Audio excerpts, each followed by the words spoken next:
आवाज आ रही है मेरी आपको? M I audible? हरिहरन, आवाज आ रही है मेरी आपको?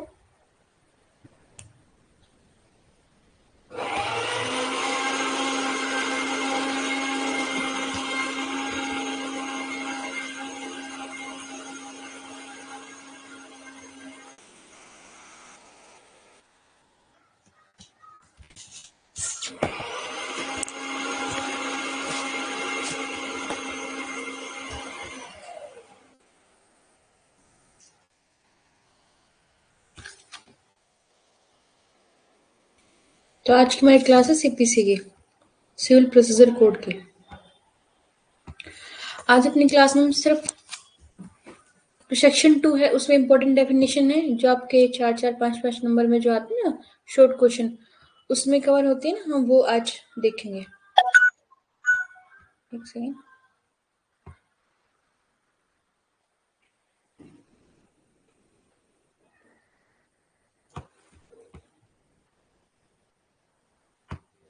तो हम शुरू करते हैं। मैं आपको सिर्फ इंपॉर्टेंट डेफिनेशन कराऊंगी जो आपके 4-4 नंबर में कवर हो सकती है। तो फर्स्ट है डेफिनेशन डिक्री। डिक्री दी गई है सेक्शन 2 में। इसका मतलब होता है decree means the formal Decree means the formal expression of an adjudication which, so far as regard the court, expressing it conclusively determines the right of the parties with regard to all or any of the matter in controversy in the suit, and may be preliminary or final, or it shall be include the rejection of claim and determination of any question within section 144. हम यहाँ पे देखते हैं decree का मतलब होता है formal expression of adjudication. Adjudication मतलब होता है कोई एनी डिसीजन जो कोर्ट एक्सप्रेस करता है, जो कंक्लूसिवली फाइनली डिटरमाइन करता है किस किस के राइट ऑफ द पार्टी। जो राइट ऑफ द पार्टी है ना, जो मैटर कंट्रोवर्सी में है, जिस शूट में कोई किसी पार्टी के राइट्स हैं वो कंट्रोवर्सी में है, तो उनका फाइनल एडजुडिकेशन या उनका फाइनल डिटर्मिनेशन करता है, उसको हम डिक्री कहते हैं। ये प्रिलिमिनरी भी हो सकती है, फाइनल भी हो सकती है। ये पार्टली प्रिमिनल और पार्टली फाइनल भी हो सकती है। इट शेल बी डीम्ड, ये ना डीम्ड का मतलब होता है डीम्ड डिक्री, जो है डिक्री है नहीं पर उसको माना जाए कि डिक्री है। Include the rejection of A plaint and determination of any question under section 144। Section 144 और रिजेक्शन ऑफ प्लेंट है ना, वो डिक्री माना जाएगा। पर डिक्री के अंदर क्या क्या नहीं होगा? Any adjudication from which an appeal lie as an appeal from order. जैसे ऑर्डर से अगर कोई अपील लाई करती ना, अगर डिक्री के अगेंस्ट अगर कोई अपील लाई करती तो फाइनल डिक्री नहीं कहलाएगी, ठीक है। और सेकंड है any order for dismissal of default. ये जो दो है ना, ये डिक्री नहीं कहलाएंगे। और जैसे मैंने बताया ना, डिक्री प्रीलिमिनरी भी हो सकती है, फाइनल भी हो सकती है। प्रीलिमिनरी कब होगी? जब further proceeding have to be taken before the suit can be completely dispose of. Preliminary decree होती है कि जब शूट कंप्लीटली शूट पूरे तरीके से खत्म नहीं हुआ है, कंप्लीटली खत्म नहीं हुआ है, उससे पहले अगर कोई डिक्री आ गई है तो उसको बोलेंगे प्रीलिमिनरी। फाइनल कब होती है? जब completely dispose of the shoot करती है। ये पार्टली प्रीलिमिनरी हो सकती है, पार्टली फाइनल भी हो सकती है। तो इसको थोड़ा एक्सप्लेन करेंगे। डिक्री के जो एसेंशियल एलिमेंट्स है वो क्या है? सेकंड,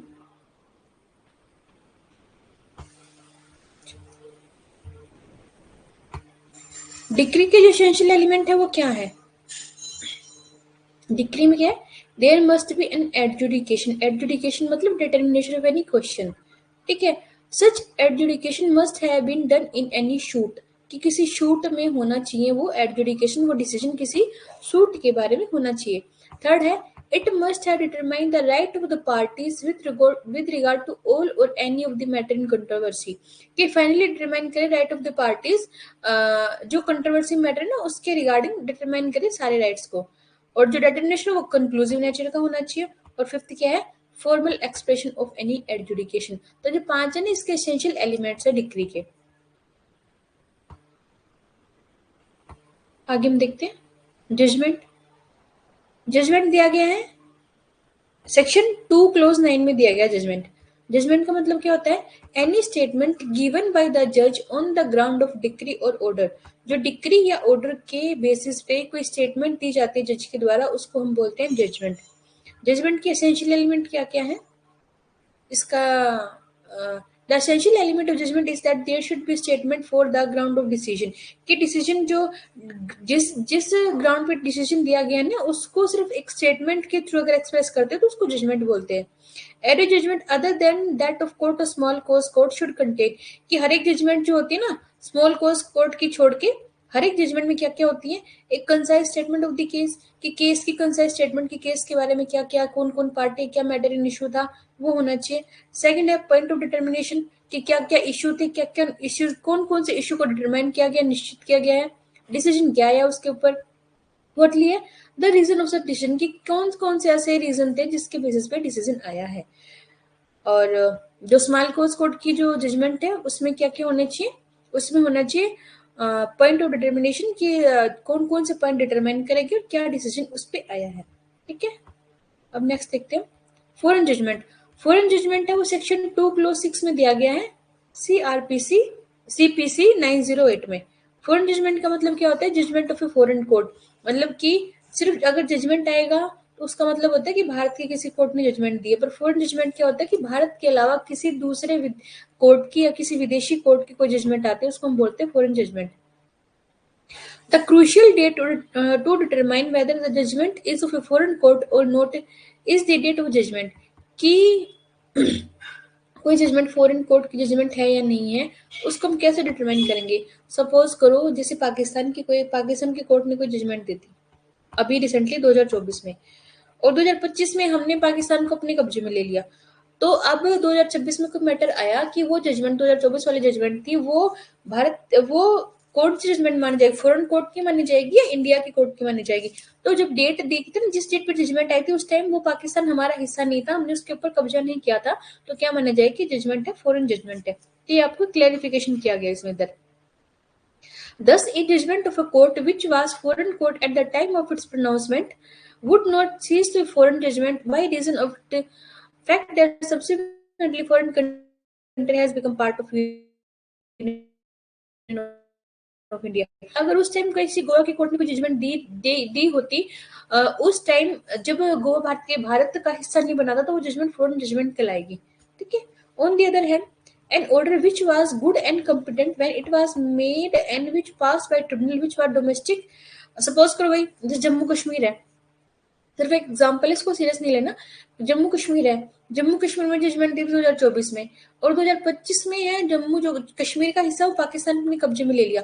क्वेश्चन आया कि जजमेंट जो है वो भारत की कोर्ट ने दी है नहीं दी है, तो जिस टाइम जजमेंट दी गई उस टाइम जम्मू कश्मीर भारत का हिस्सा, तो क्या माना जाए कि जजमेंट है वो अपनी इंडियन कोर्ट की जजमेंट मानी जाएगी, फॉरेन जजमेंट नहीं मानी जाएगी। ठीक है, नेक्स्ट है ये मीन प्रॉफिट।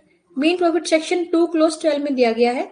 मीन प्रॉफिट का मतलब होता है those profit which the person in wrongful possession of such property actually received.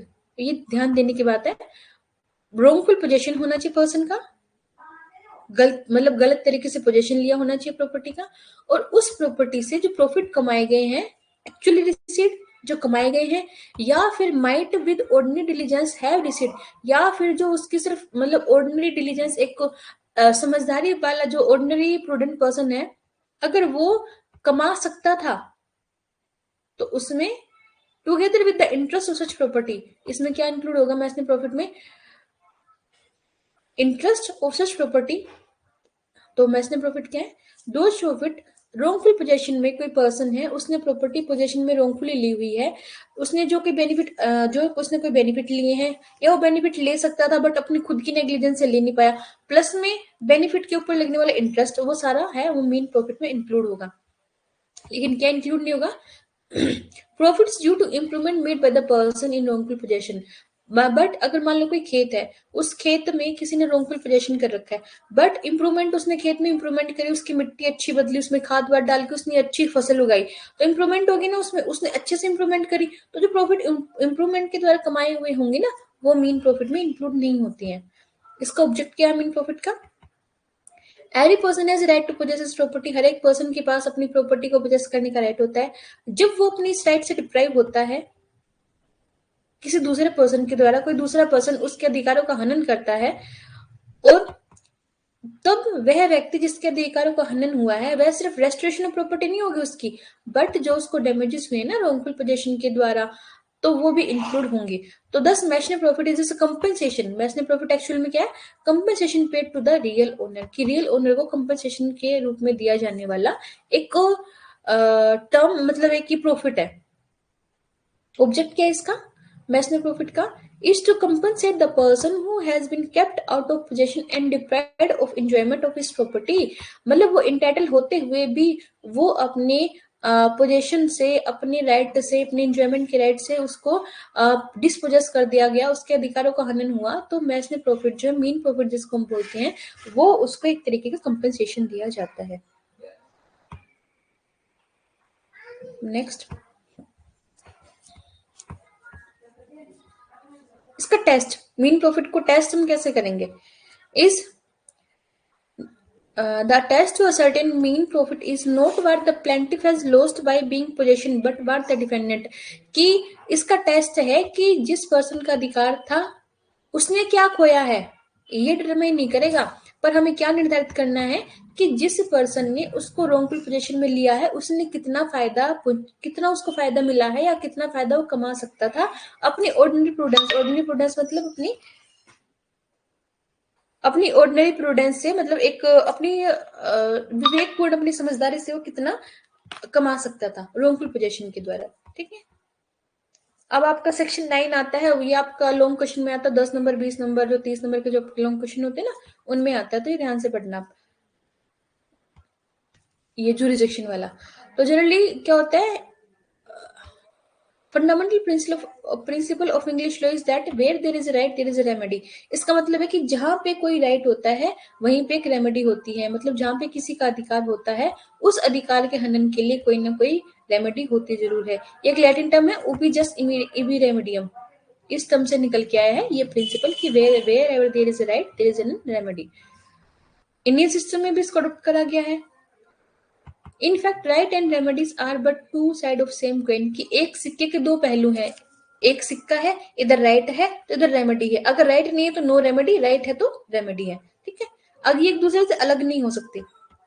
ठीक है, accordingly a litigant having a grievance of a civil nature has right to institute a civil suit in a competent civil court।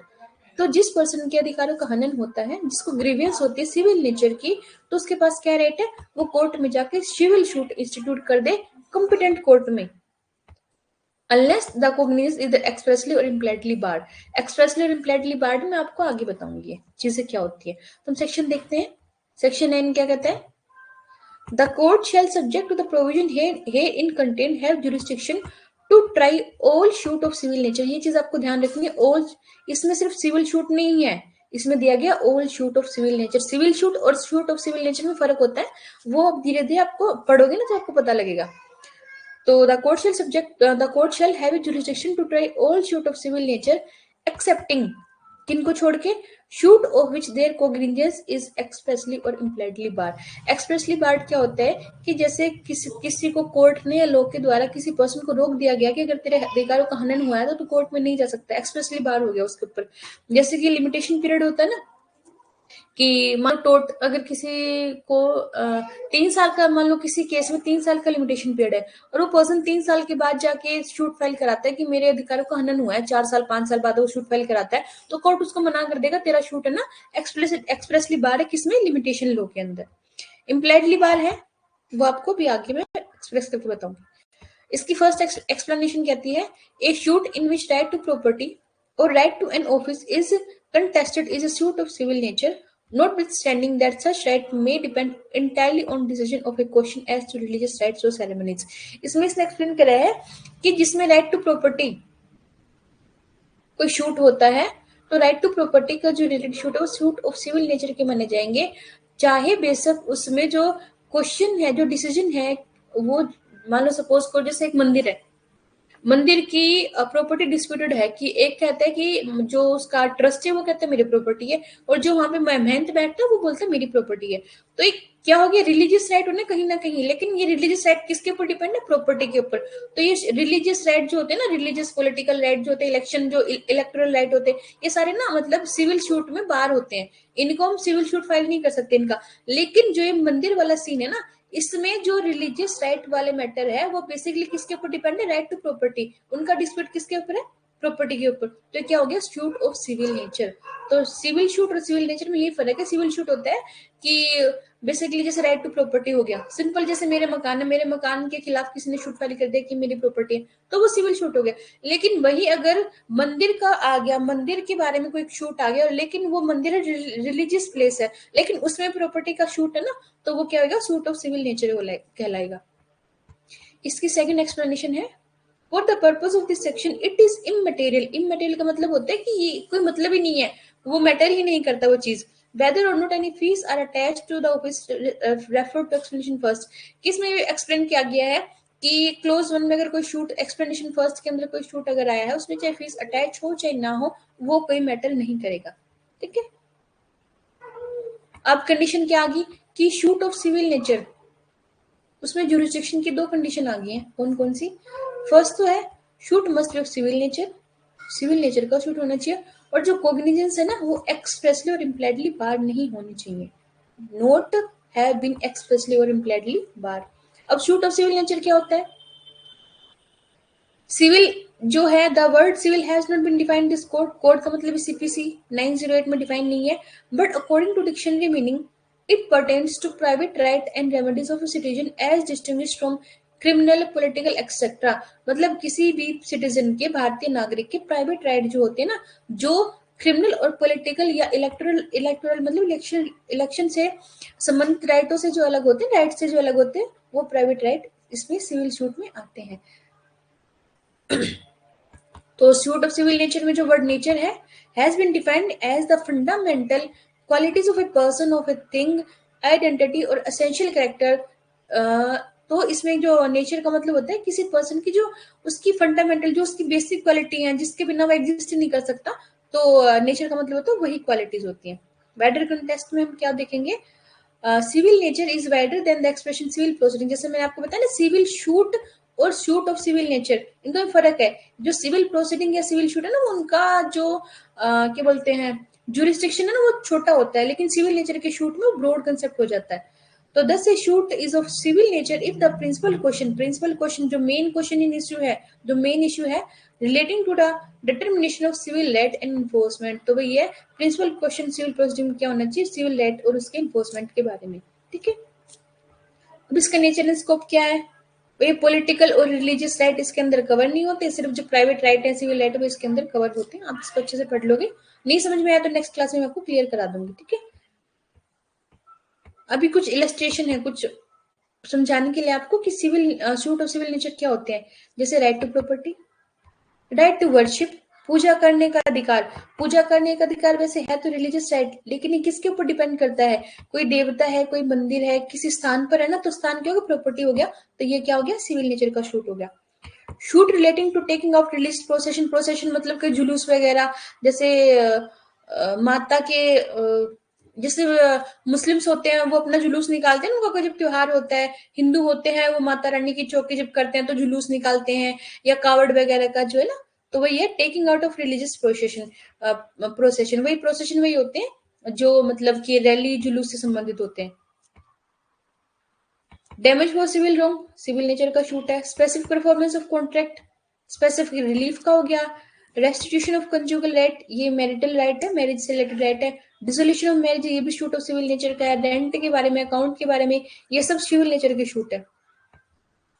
अब कौन कौन से shoot है जो civil nature के नहीं है, अगर कोई कास्ट का क्वेश्चन आ गया, जैसे किसी ने किसी कास्ट के नाम पे बुलिंग कर दी कि तू तो इस कास्ट का है, तू तो निचली कास्ट का है, तो वो है सिविल नेचर का शूट नहीं होगा। प्योरली रिलीजियस राइट और सेरेमनी, जो प्रॉपर्टी से रिलेटेड शूट है ना, प्लस रिलीजियस राइट, वो क्या होगी, सिविल नेचर। लेकिन अगर प्योरली रिलीजियस राइट है तो वो है शूट ऑफ सिविल नेचर, नहीं लाएंगे। Shoot for upholding mayor dignity, कि सिर्फ मान सम्मान के रिलेटेड शूट है, वो सिविल नेचर के नहीं होंगे। और एक्सपल्शन फ्रॉम कास्ट, की मेरे को कास्ट जात से बाहर निकाल दिया, मेरा हुक्का पानी बंद कर दिया, तो सिविल नेचर का शूट नहीं होगा। पॉलिटिकल होते हैं ना वो, सोशल काइंड ऑफ हो जाएगा वो। कोग्निजेंस जैसे जो सेकंड एक था उसमें, कोग्निजेंस नॉट एक्सप्रेसली और इम्प्लाइडली बार। तो एक्सप्रेसली बार का मतलब क्या होता है, जैसे सीपीसी में दिया हुआ है सेक्शन, आई थिंक सेक्शन 12 है या पता नहीं सेक्शन 21 है, उसमें कुछ प्रोविजन दिए गए हैं शायद। तो एक्सप्रेसली पार्ट का मतलब है जो लिमिटेशन वगैरह में, जो सिविल प्रोसीजर कोड में या किसी अदर एक्ट में जिसको लिमिटेशन, जिसपे बाउंडेशन बना दी गई है कि आप शूट फाइल नहीं कर सकते हो, तो एक्सप्रेस बार हो गया उसके ऊपर। When it is barred by an enactment, enactment मतलब any law for the time being in force, it is open to competent legislature की जो हमारे legislature है ना, जो हमारे ये कानून बनाते हैं, उनके उनके ऊपर डिपेंड प्योरली कि वो सिविल जो कोर्ट है उनका जुरिडिक्शन बार कर सकते हैं with respect to particular class of civil suit of civil nature. ठीक है। और इम्प्लाइडली बार क्या होता है कि एक्सप्रेसली मतलब कानून में प्रावधान नहीं है उस चीज का, लेकिन हम इम्प्लीकेशन के थ्रू हम डीम कर सकते हैं कि बार है। ठीक है। जैसे where specific remedies given by statute, कि मान लो एसआरए में ना कोई स्पेसिफिक रेमेडी की स्पेसिफिक परफॉर्मेंस ऑफ कॉन्ट्रैक्ट हम सिर्फ एसआरए में ही करवा सकते हैं। ठीक है। अगर हम उसको सिविल शूट सीपीसी के अंडर लेके आएंगे तो हो सकता है कोर्ट उसको मना कर दे कि नहीं भाई, इसका जो है ना रेमेडी वो स्पेसिफिकली सीपीसी उसमें दी गई है एसआरए में, तो आप पहले एसआरए में जाओ, उसके बाद आप सिविल शूट फाइल करना। ठीक है। वो इम्प्लाइडली बार हो जाता है। जैसे where an act create an obligation and enforcement is perform specified manner. मान लो सपोज करो कि मेरा और मान लो सपोज करो ए और बी दो बंदे हैं, ए और बी के बीच में कॉन्ट्रैक्ट हुआ कि भाई हम ना मतलब आपस में गुड्स की खरीदारी करते हैं, पर अगर जैसे कोई गुड्स से अगर डिलीवरी नहीं हुई है या पेमेंट नहीं हुई है, तो हम ना सिर्फ स्पेसिफिक कोर्ट में जाएंगे। जैसे कि हम सिर्फ ना यूपी वाले कोर्ट में जाएंगे, सिर्फ हरियाणा वाले कोर्ट में जाएंगे, उन्होंने अपने आप को बाउंड्रीज में बांध दिया ना, एक जुरिस्डिक्शन निर्धारित कर दिया कॉन्ट्रैक्ट के थ्रू, तो उसमें क्या वो इम्प्लाइडली बार हो जाएगा अगर वो किसी और कोर्ट में जाएंगे तो। अब एक वो तो सेक्शन 9 था। अब सेक्शन 10 है आपका, ये भी 10 नंबर में 20 नंबर में लॉन्ग क्वेश्चन में आता है, ये 4 नंबर में भी आ सकता है। तो रेस्ट सब जुडाइस, रेस्ट सब जुडाइस क्या होता है, स्टे ऑफ सूट। सब जुडाइस का मतलब होता है कोई मैटर ऑलरेडी पेंडिंग है। मान लो मैं आपको पहले आपको समझाती हूँ, उसके बाद मैं आपको पढ़ के बताऊंगी। मान लो एक पर्सन ने ए कोर्ट में शूट फाइल कर दिया, एक पर्सन ने ए कोर्ट में शूट फाइल कर दिया। ठीक है। और दूसरे ने, वही दो पार्टी थी, एक ने ए कोर्ट में फाइल कर दिया और दूसरे ने बी कोर्ट में फाइल कर दिया। तो ए कोर्ट में ऑलरेडी मैटर पेंडिंग है, तो अगर कोई दूसरा वही मैटर अगर बी कोर्ट में फाइल करेंगे तो क्या हो जाएगा, रेफ सब जुडाइस, क्योंकि ये मैटर ऑलरेडी ए कोर्ट में पेंडिंग है तो बी कोर्ट में हम इसको नहीं लेके आ सकते। ये होता है रेफ सब जुडाइस। अब आपको मैं इसको एक्सप्लेन करके बताती हूँ।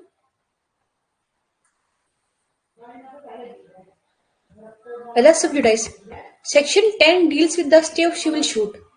It provides that no court shall proceed with the trial of any suit in which the matter in issue, जो मैटर इन इशू था, also directly and substantially in issue in previously instituted suit between the same parties and the court, competent court होना चाहिए pending relief. तो अब इसके जो first essential है वो तो है suit of civil nature.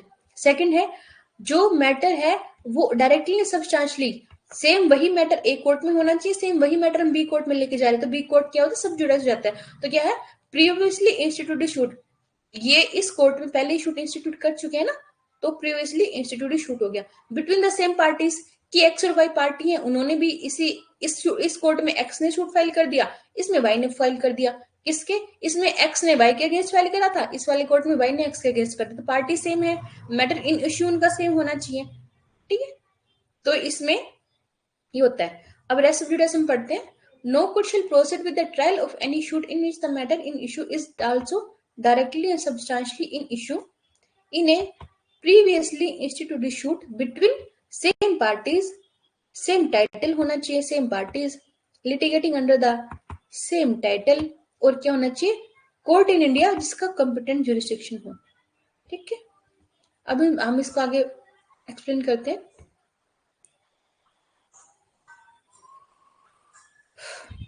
The rule applies to trial of a suit and not of institution thereof।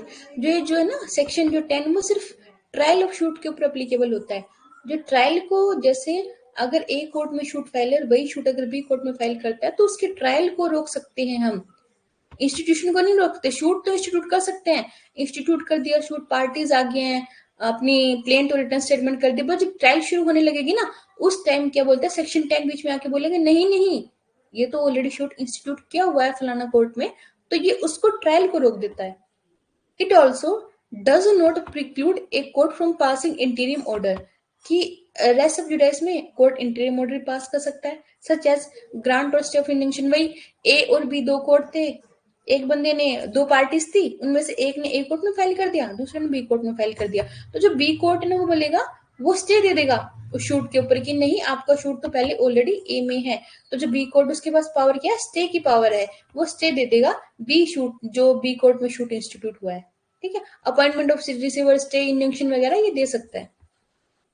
इसका सेक्शन 10 का ऑब्जेक्ट क्या था? ऑब्जेक्ट क्या था? To prevent court of concurrent jurisdiction from simultaneously entertaining and adjudicating to parallel litigation. इसका main purpose क्या है कि दो कोर्ट है, सपोज करो आपको इस तरीके समझो कि एक प्रॉपर्टी है, वो प्रॉपर्टी आधी, जैसे मान लो कोई किसी के पास 10-15 किले हैं, खेत है, वो आधे खेत तो बागपत की टेरिटरी में आते हैं, बागपत के क्षेत्र में आते हैं, आधे खेत मेरठ के क्षेत्र में आते हैं, तो कौन सा कोर्ट है जो शूट, किस कोर्ट में शूट फाइल कर सकते हैं? तो एक बंदा था, उसने तो बोल दिया कि बागपत वाले कोर्ट में कर देंगे, दूसरे ने बोल दिया मेरठ वाले में कर देंगे। वही ना, सेम शूट है, सेम पार्टीज हैं, litigating under the same title है, उनका सेम प्रॉपर्टी है, सेम मैटर इशू है, बट फिर अगेन मान लो पहले बागपत वाले में कर दिया, फिर दूसरे बंदे ने मेरठ वाले में कर दिया, तो मेरठ वाला कोर्ट बोलेगा बागपत और मेरठ दोनों का कंकरेंट जुरिडिक्शन, मतलब इनकी दोनों की बराबर पावर है, ना ऊपर है ना नीचे, बराबर पावर है उनकी। तो मेरठ वाला कोर्ट बोल सकता है कि नहीं, पहले आप बागपत वाले कोर्ट में जाओ, आप वहां से इंजंक्शन लो, क्योंकि आपका शूट ऑलरेडी इंस्टीट्यूट है, तो मैं इस पे आगे प्रोसीडिंग नहीं करूंगा। तो जो मेरठ वाला कोर्ट है वो स्टे कर देगा शूट पे, अपने शूट पे, और जो पार्टीज है वो क्या आएंगी, बागपत वाले कोर्ट में उसके क्षेत्राधिकार में आ जाएंगी। ठीक है, ये ऐसे होता है, ट्रायल को बार करते हैं। The policy of law is to confine a plaintiff to one litigation, that thus obviating the possibility of two contradiction degree। Suppose वही करो, मेरठ एक बंदे ने शूट फाइल कर दिया, दो पार्टीज थी, एक ने मेरठ में कर दिया, दूसरे ने बागपत में कर दिया। सपोज करो बागपत वाले ने बोल दिया, बागपत वाले ने ए के फेवर में डिक्री दे दी और मेरठ वाले ने बी के फेवर में डिक्री दे दी, तो कंट्राडिक्शन हो गया ना, आपस में कलेश हो गया उनका, ऐसे मतलब कंट्राडिक्टरी होगी। तो वही इसी कंट्राडिक्शन को रोकने के लिए, लिटिगेशन को प्रिवेंट करने के लिए, पार्टीज को अच्छे से जस्टिस दिलाने के लिए सेक्शन 10 है जो वो इस सीपीसी में डाला गया है। ठीक है, द कीवर्ड सेक्शन 10 क्या है? The matter in issue is directly and substantially in issue in previously instituted shoot, कि पहले अगर कोई ऑलरेडी शूट इंस्टीट्यूट कर रखा है, वो matter directly and substantially matter in issue वो होना चाहिए, सेम टाइटल होना चाहिए, सेम पार्टी होना चाहिए, तभी सेक्शन 10 अप्लीकेबल होगा, अदरवाइज अप्लीकेबल नहीं होगा। ठीक है, तो the section intend to protect a person from multiplicity of proceeding, इसका मतलब ये कि मान लो वही बागपत और मेरठ वाला ले लो आप, किले हैं बहुत सारे, 10-15 किले, आधे मेरठ के क्षेत्र में आते हैं, आधे बागपत वाले क्षेत्र में आते हैं। कोई किसान है बेचारा जिसने लीज पे ले रखे हैं प्रॉपर्टी, ये सारे के सारे जो किले हैं लीज पे ले रखे हैं, तो जो उसका ओनर है वो मेरठ में भी कर सकता है, बागपत में भी कर सकता है, क्योंकि उसके पास तो पैसा है, वो तो कहीं भी उसको जो बंदा है जिसने लीज ले रखी है उसको हरास कर सकता है ना, उसको दिक्कत कर सकता है कि कभी यहाँ कभी वहां। तो इन चीजों को रोकने के लिए, मल्टीप्लिसिटी ऑफ प्रोसीडिंग को रोकने के लिए सेक्शन 10 है वो आता है, पिक्चर में आता है। ठीक है, it also aim to avert inconvenience to the parties and give effect to rule of res judicata. ठीक है, इसकी कंडीशन क्या क्या है? कंडीशन इसकी क्या है? फर्स्ट कंडीशन है दो शूट होना चाहिए, पहले शूट इंस्टीट्यूट होना चाहिए, दूसरा सब्सिक्वेंट इंस्टीट्यूट होना चाहिए। मैटर इन इश्यू है, डायरेक्टली सब्सटेंशियली इन इश्यू होना चाहिए। Both the shoot must B same parties के बीच में होना चाहिए। पहला शूट है वो कंपिटेंट जुरिडिक्शन के अंडर होना चाहिए इन इंडिया। ये जो मैंने आपको बताया ना, सेम वे इसकी कंडीशन है। ये आपको मतलब 10 नंबर वाले में लिखोगे ना, तो आप इस तरीके से लिखोगे ना, पहले इसकी रेस्ट सब जुडिस की डेफिनेशन लिखोगे, फिर इसका ऑब्जेक्ट लिखोगे, फिर इसकी कंडीशन लिखोगे, तो आपको अच्छे नंबर देंगे वो। तो मैं इसी पर्पज के लिए इनको ना अच्छे से ना कंडीशन ऑब्जेक्ट ऐसे करके मैंने ये आपको दिए हुए हैं। अब हम आगे सेक्शन 11 में, रेस्ट जुडिकाटा। अब रेस्ट जुडिकाटा होता है, सब जुडिस तो क्या था, पहले वो शूट है डिसाइड नहीं है, सिर्फ ए कोर्ट में पेंडिंग शूट है, उसका डिसीजन नहीं आया है ना, ए और बी कोर्ट में। अब यहाँ पे आप देखो ए कोर्ट में वो शूट पेंडिंग है, डिसीजन नहीं आया है, और वही अगर बी कोर्ट में फाइल करते हैं तो क्या होगा, ये रेस सब जुडाइस। और रेस जुडिकाटा क्या होता है, ए कोर्ट ने अगर कोई डिक्री दे दी हो, फाइनली किसी शूट को डिटरमाइन कर दिया हो, डिसीजन दे दिया हो, उसके बाद अगर बी कोर्ट में फाइल करते हैं तो वो हो जाता है रेस जुडिकाटा। तो आपको एक चीज ध्यान रखनी है, रेस सब जुडाइस क्या होता है, पेंडिंग शूट पे एप्लीकेबल होता है सेक्शन 10, और रेस जुडिकाटा सेक्शन 11 वो क्या है, जो शूट डिटरमाइन हो चुके हैं उनके ऊपर एप्लीकेबल होता है। ठीक है, section 11 of CPC embodies the doctrine of res judicata या फिर rule of conclusiveness of a judgment as the point decided either affect। एक सेकंड रुको,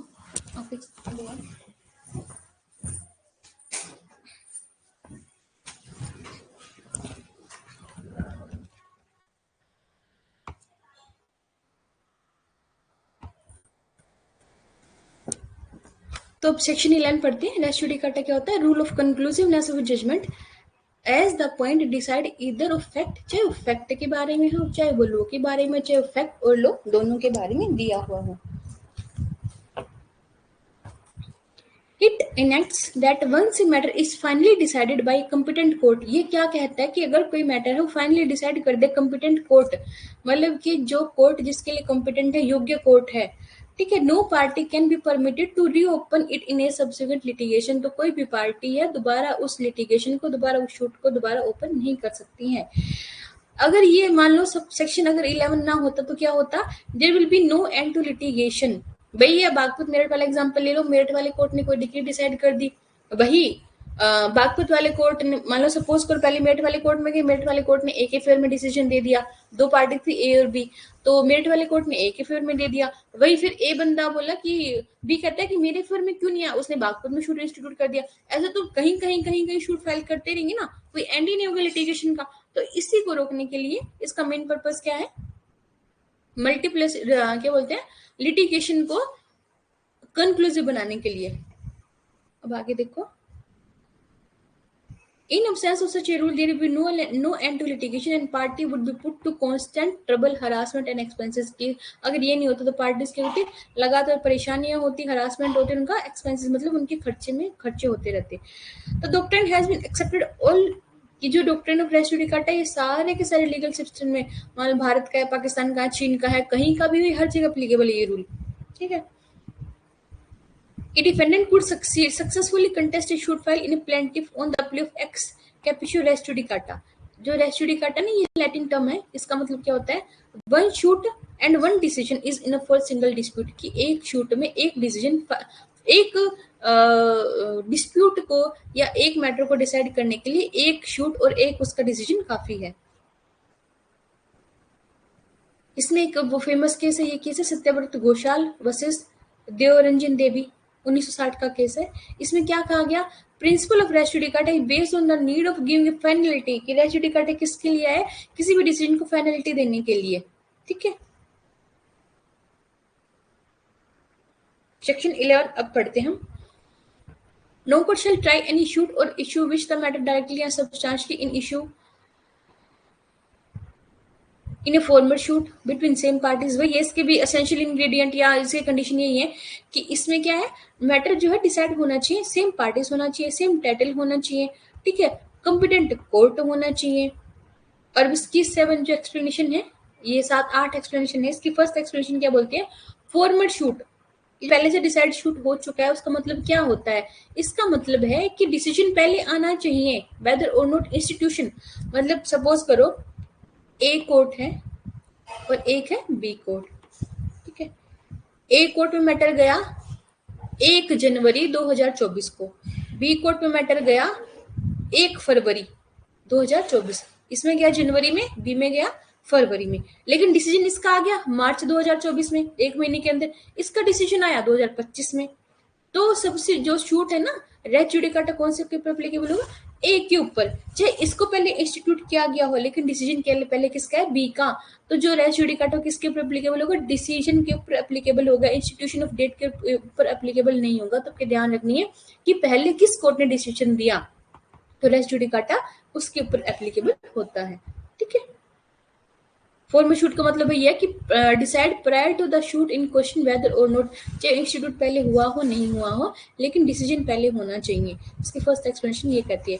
सेकंड बोलती है कॉम्पिटेंस ऑफ ए कोर्ट, कि कोर्ट कॉम्पिटेंट जुरिडिक्शन की, कोर्ट की योग्यता क्या है, कैसे कैसे उसको हम निर्धारित करेंगे, कैसे उसको डिटरमाइन करेंगे हम, तो हम डिटरमाइन करेंगे कि राइट टू अपील है या नहीं है, ये मायने नहीं रखता, पर कॉम्पिटेंट क्या होना चाहिए, उसका टेरिटरी होनी चाहिए, उसका पिक्यूनरी जुरिस्डिक्शन होना चाहिए, और ये है टेरिटोरियल जुरिस्डिक्शन, पिक्यूनरी जुरिस्डिक्शन होना चाहिए।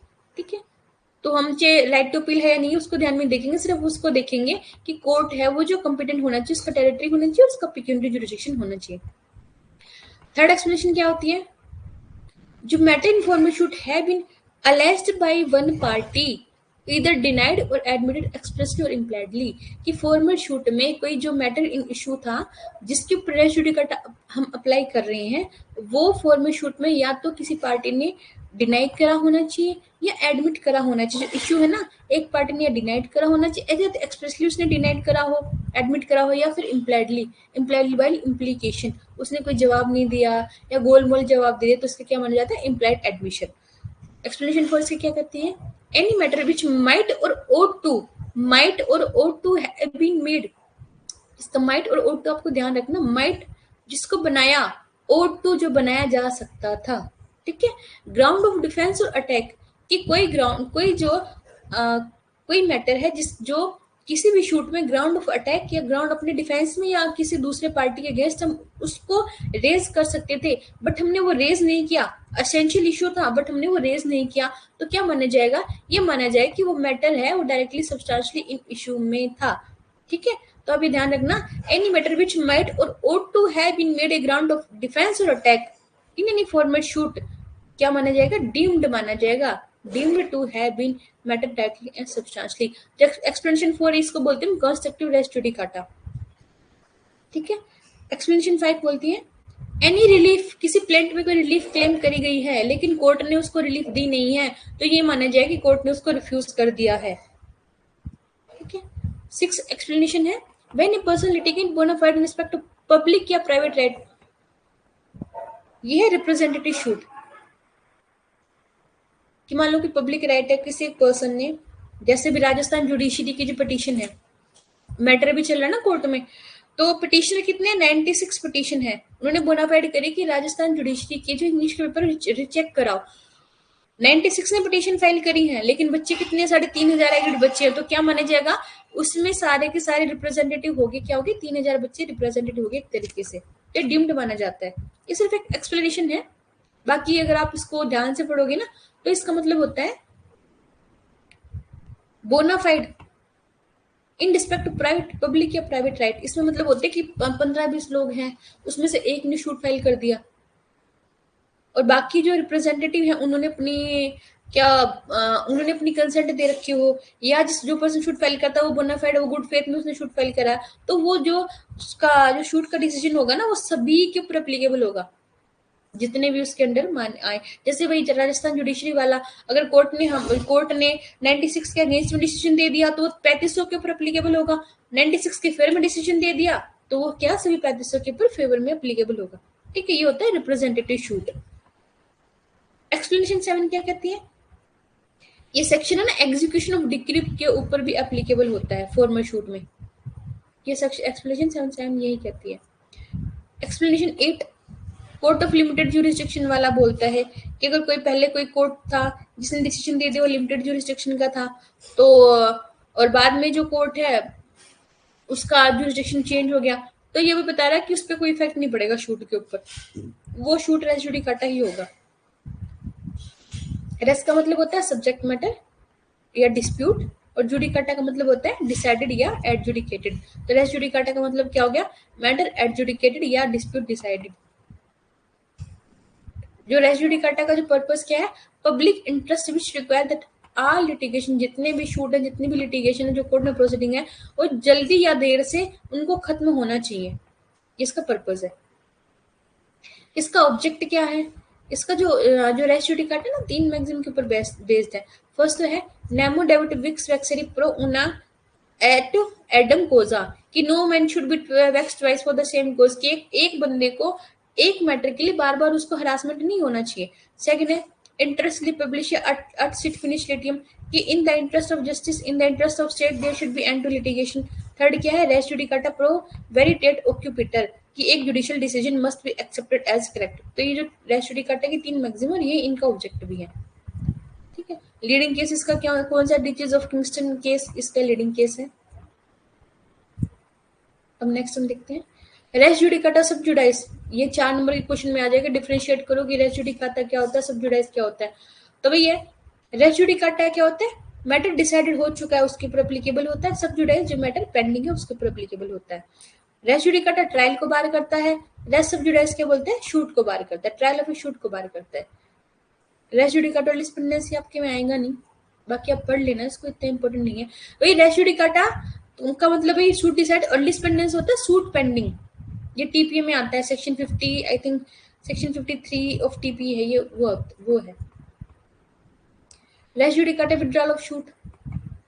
रेस जुडिकाटा भी सेक्शन 11 और विड्रॉल ऑफ शूट क्या आता है ऑर्डर 23 रूल 1 में क्योंकि पर्सन ने शूट। रेस जुडिकाटा क्या हुआ कि शूट मान लो दो पार्टीज हैं ए और बी उनके बीच में शूट डिसाइड हो गया। ठीक है डिसाइड शूट है। विड्रॉल क्या है ए और बी दो पार्टी है।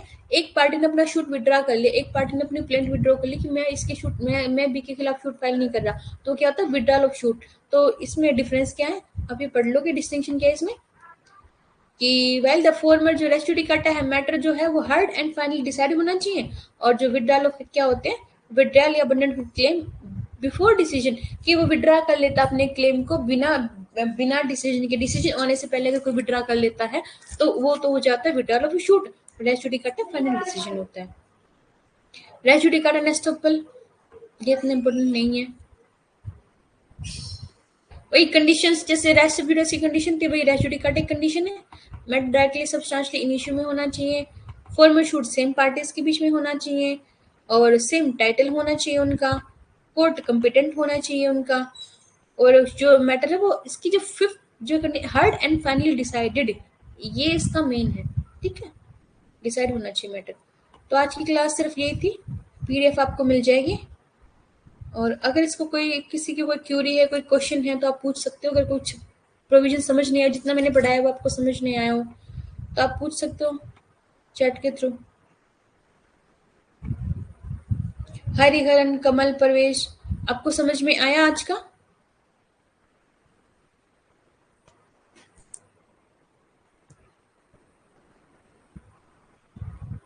आप पढ़ लेना इसको अच्छे से। आज पढ़ लेना पूरा हफ्ता पढ़ लेना। अगर कोई बात है या कोई मैटर है कोई क्यूरी है कोई क्वेश्चन जो आपको समझ नहीं आ रहा तो मैं नेक्स्ट क्लास में आपको क्लियर करा दूंगी। अभी आपकी कोई क्यूरी है कोई क्वेश्चन है जो मैंने पढ़ाया उसके रिगार्डिंग आपकी। हरिहरन कमल परवेज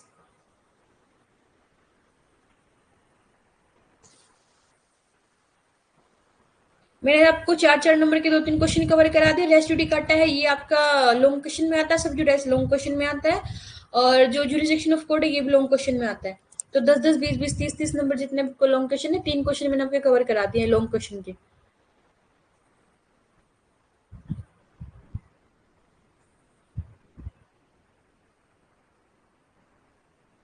थैंक यू परवेज। आपकी कोई क्यूरी है कोई क्वेश्चन है आपका जो आपको समझ नहीं आया इसके रिगार्डिंग।